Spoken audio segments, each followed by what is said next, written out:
Pagpapasalamat ni Dacharo Unesa asin Ryan Nantes na napili sila na maging scholars sa Organic Agriculture Production NC2 kan Technical Education and Skills Development Authority o TESDA Bicol asin kan Ako Bicol Party List. Bentahida kaya para sa ida ang pagkakabali sa scholarship na ini. Apisar kaya sa bagong kaaraman asin kakayanan, dakula man daan tsansa ninda na mabago ang estado kan sa indang buhay. Nagpapasalamat po ako sa mga naging sponsor po namin, lalo na po sa Ako Bicol and also to our Kong Joey. At malaking tulong po talaga para sa amin na nagkaroon ng scholarship para dito sa aming training. Thank you so much sa gabos na sponsor, sa mga nagtabang para magkaigwa kay Argaining Training kasi kung dako lang tabang ini sa muya and also para mas mapagayon ang pag-agrikultura.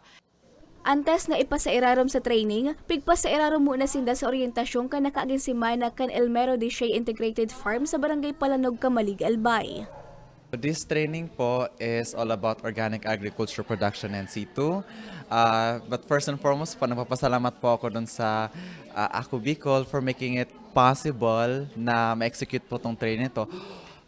Through Elmero de Shea po, ang matutunan po nila dito is the up-to-date knowledge on how to conduct agriculture the systematic way.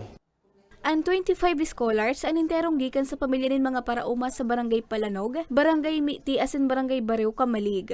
Parte man ang programa sa Training for Work Scholarship Program kang partido na obhetong mapabaskugan ka araman asin kakayanan kan scholars na madaranin magayon na pagbabago sa indang buhay.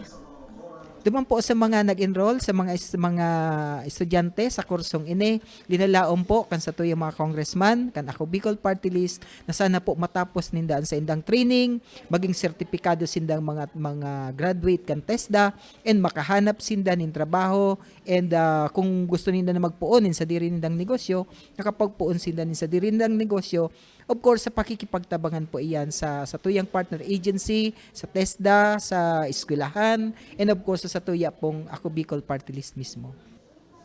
Apara sa libreng tuition, libreng TESDA assessment, libreng insurance, makakaresibi man ng tig 160 pesos na allowance kada aldaw ang mga benepisyaryo. Para sa mga baratang tatak Bicol, Regine Boy.